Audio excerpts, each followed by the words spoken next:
Yasmine Abdel-Fadel.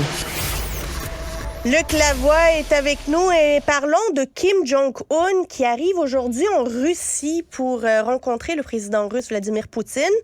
Et ça pourrait y avoir des petites transactions là, de vente d'armes avec cette rencontre-là. Luc, est-ce que ce rapprochement transactionnel entre la Russie puis la Corée du Nord devrait nous inquiéter? Il est inévitable, ce rapprochement. En fait, c'est pas un rapprochement parce qu'ils ont toujours été, ma foi, assez proches. Et d'ailleurs, le dernier voyage à l'extérieur de ses frontières de Kim Jong-un, c'était en 2019, juste avant la pandémie. Et il était allé où? En Russie.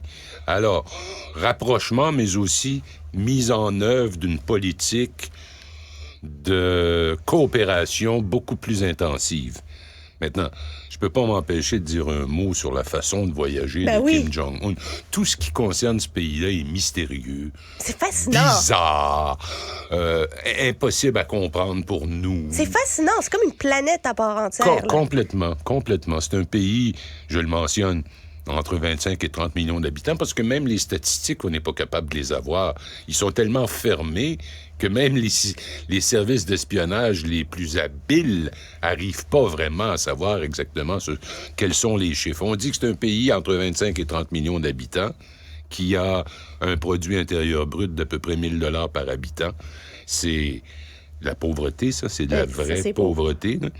C'est intéressant de savoir que la Corée du Nord est née lorsque l'armistice a été signé à la fin de la guerre de Corée en 1953 et qu'à partir de cette date, la Corée du Nord a connu une croissance économique absolument spectaculaire. La Corée du Nord, 10, 20, 25 % de croissance annuelle. Et puis tout à coup, à partir de 70, la Corée du Sud les a dépassés. Mais là, la Corée du Sud est rendue, je crois, per capita plus riche que nous au Canada. Ah, mais c'est différent. Ouais. Alors, donc, sa façon de voyager, c'est qu'il utilise un train qui a été bâti par son grand-père, qui a été fabriqué pour son grand-père, Kim Il-sung, le fondateur de la dynastie des Kim. C'est tellement blindé que le train ne peut pas voyager à plus que 37 000 à l'heure ou autour de 60 km/h. Là, ça y prend combien de temps se rendre à Moscou? 20 heures. Il ne se rend pas à Moscou. Il se voit à Vladivostok. Il faut savoir que la Corée du Nord a une frontière commune avec la Russie. Alors, il se rend à Vladivostok en 20 heures. Alors que s'il y avait été en avion, il paraît qu'il y a une peur bleue de l'avion, il prend presque jamais l'avion. Ça aurait pris 1h15, 1h30 à peu près. Mais ça y prend moins de temps, lui, voyager, que le premier ministre pour qu'il revienne de l'Inde.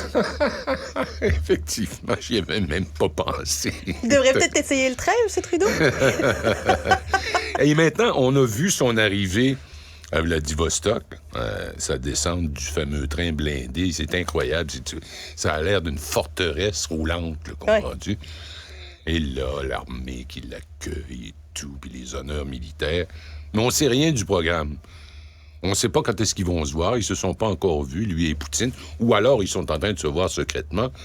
Parce qu'il se trouve que Poutine est à Vladivostok, où il préside à une sorte de sommet économique des régions de la Russie. Il en a profité pour faire une sorte de point de presse avec des journalistes russes. Alors, les questions sont pas trop difficiles. Pas mal contrôlé, cette affaire-là. Il en a profité pour dire qu'il s'est porté à la défense de Donald Trump, son ami. Il a dit qu'il était évident qu'il est victime d'une vendetta partisane de la part d'un président démocrate. Non, quand tu peux avoir des ennemis comme Poutine, tu peux en profiter, hein? Alors, il s'en va là-bas, puis on ne sait pas exactement où est-ce qu'il va. On sait juste que, et c'est Poutine qui l'a dit, il va se rendre prochainement, dans les 24 prochaines heures, les 5 prochaines heures, on le sait pas, dans un endroit qui s'appelle Vostochny, qui est à peu près à 1000 km de Vladivostok à vol d'oiseau. Et ça, c'est l'endroit où le programme spatial russe se développe. C'est la station spatiale la plus avancée de tout le système russe. Et là-dedans, ils sont très avancés, effectivement. Que veut Kim Jong-un? Il veut des missiles balistiques qui peuvent traverser les océans puis frapper sur les États-Unis. Il veut des sous-marins nucléaires. Mais à cause des sanctions économiques, il ne peut pas obtenir ce qu'il lui faut. La Russie l'a. Et la Russie a besoin de quoi? Il manque de munitions de base.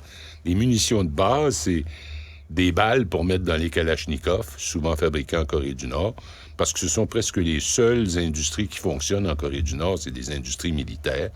Alors, il y a besoin de munitions pour ces carabines, littéralement, pour ces canons. Il y a aussi besoin d'armes anti-chars.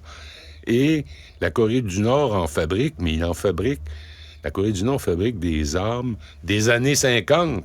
Mais il se trouve que beaucoup de l'armement utilisé par la Russie dans la guerre contre l'Ukraine date des stocks soviétiques qui ont été accumulés. Alors, il va certainement y avoir un échange de bons procédés. Peskov, le porte-parole officiel du président russe, a souligné qu'il y aurait tout ce qui vient avec une grande visite. Alors, il va y avoir un dîner d'État, il va y avoir tout ça. Et en bout de ligne, il va y avoir la signature d'accords, mais surtout, il va y avoir un doigt d'honneur vers les Américains et ses alliés. Et c'est très intéressant de noter la chose suivante. Il y a 3 pays dans le monde à l'heure actuelle. Il y en a plus, mais 3 que c'est vraiment sérieux, qui sont sous sanctions économiques graves. La Russie, évidemment, on le sait. La Corée du Nord, depuis, ma foi, des décennies à cause de son implication dans les programmes nucléaires. Et l'Iran, où s'approvisionne la Russie qui est sous sanctions économiques. En Iran, qui fabrique ses fameux drones. En Corée du Nord, qui va y amener des munitions puis des canons, même s'ils sont vieux. Un canon qui est vieux, ça détruit une maison autant qu'un canon qui est neuf. Et on les voit se regrouper. T'as la Chine, t'as la Russie, t'as la Chine qui est le roi de toute l'opération. N'est-ce pas, le chapeau? T'as la Russie, frontière commune de 1000 kilomètres. T'as la Corée du Nord, frontière commune quand même beaucoup plus petite. T'as également l'Iran, qui a une frontière commune juste à côté. Tu vois ces pays-là se regrouper entre eux. Et t'as l'Inde. Ben oui, l'Inde. Qui, au G20, a refusé qu'on mentionne la Russie dans le communiqué final. T'as finalement un rassemblement de pays qui est en train de dire l'ordre établi, mis en place à la fin de la Deuxième Guerre mondiale, ne fonctionne plus. On n'en veut plus. On ne veut plus en entendre parler.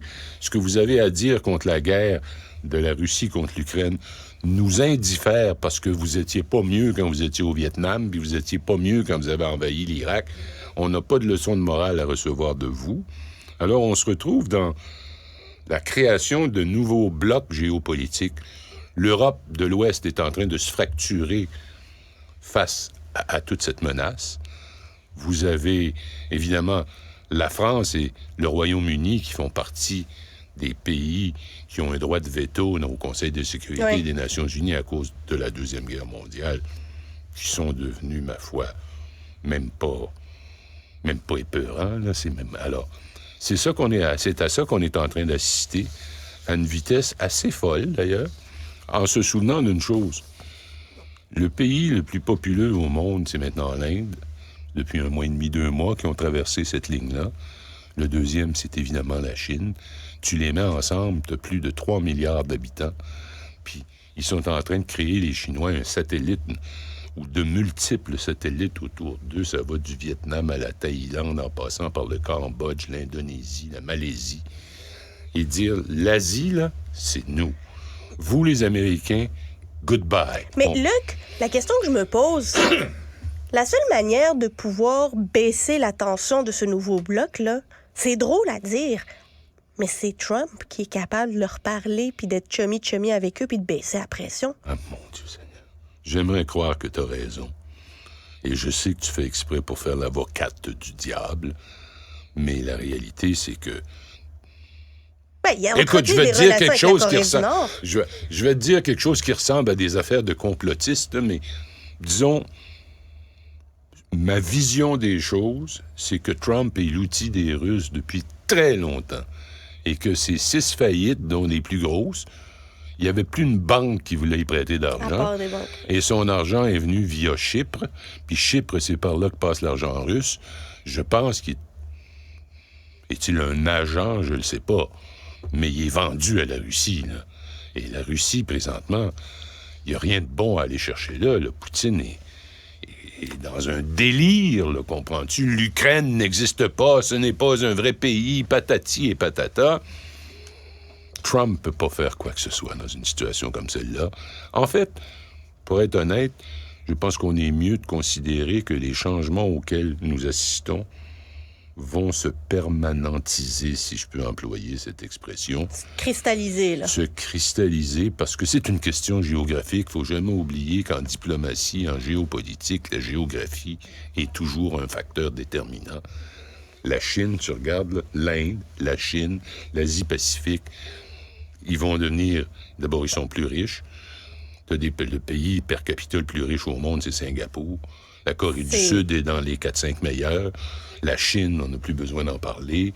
Alors, on est en train d'assister à un point tournant, à un moment, à une espèce de carrefour de l'histoire qui va nous mener, j'espère, vers quelque chose qui ne sera pas nécessairement toujours la guerre. Il y avait Alain Perfide qui disait « Quand la Chine se réveillera, le monde tremblera ». Le monde tremblera, voilà. On est en train de le vivre. C'était un titre d'un fameux livre. D'un fameux livre. Luc Lavoie, on se retrouve demain? Avec plaisir.